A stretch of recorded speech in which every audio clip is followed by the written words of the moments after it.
how exactly does one person make $1 billion in a single day?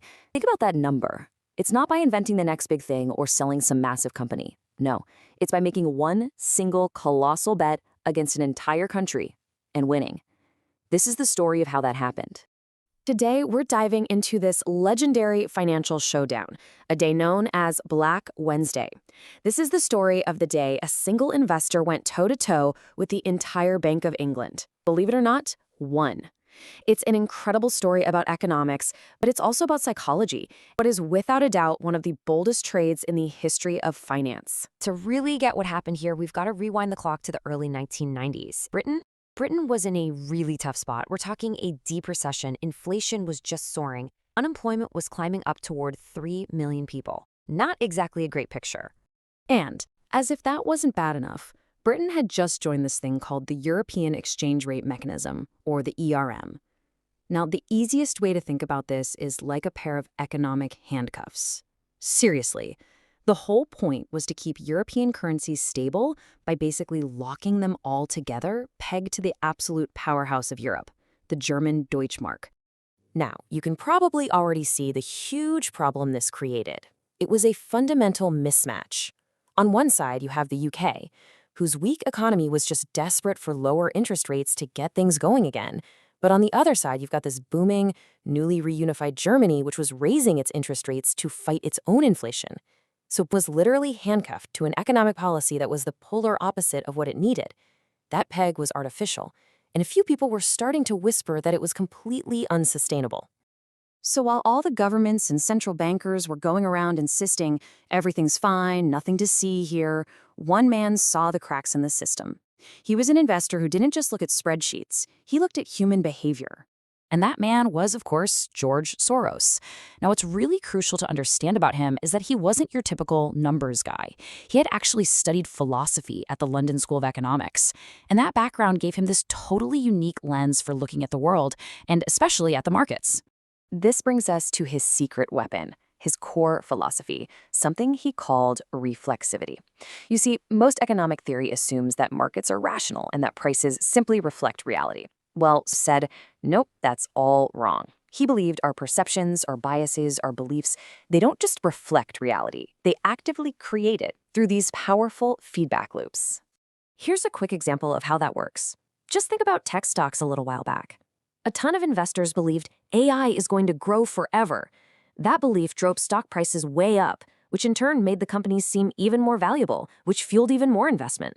You see the loop? The belief becomes a self-fulfilling prophecy, right up until the moment it all comes crashing down. And that was Soros's genius, spotting when these feedback loops were about to snap. And back in 1992, he looked at the British pound stuck in those economic handcuffs, and he saw the ultimate breaking point. He was absolutely convinced that the UK couldn't keep up the illusion of a strong currency anymore, and he decided it was time to put his theory to the test.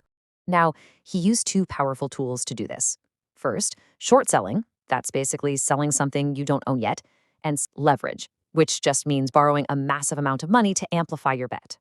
So the plan was actually pretty simple, just on a mind-boggling scale. Borrow billions of pounds, sell them all at once, wait for the currency's value to crash, and then buy them all back for cheap, pocketing the difference.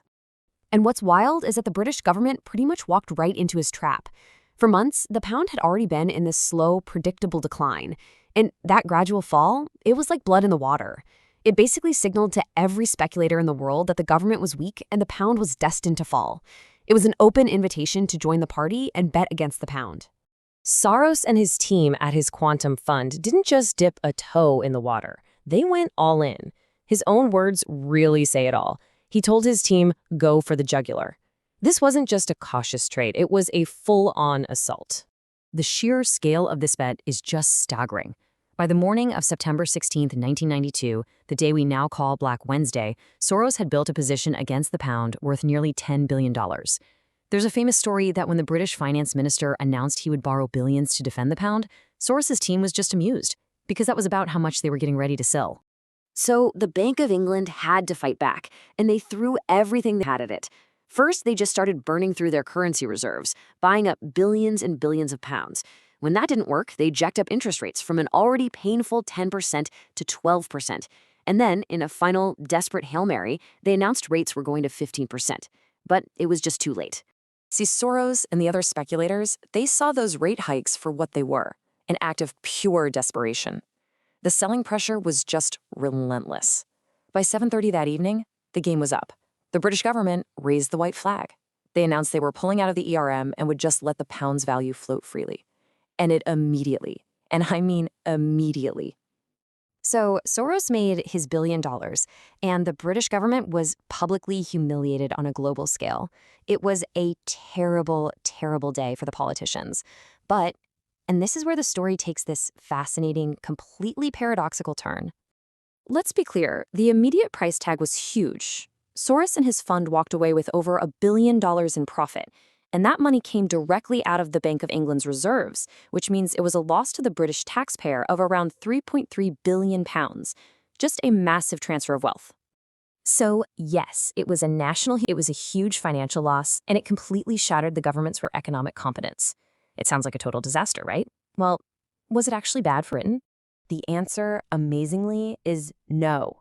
In fact, for the UK economy, as one economist put it, this wasn't Black Wednesday at all. It was Liberation Day. It was the day those economic handcuffs were finally smashed to pieces. Once they are free from the ERM, the benefits started rolling in immediately.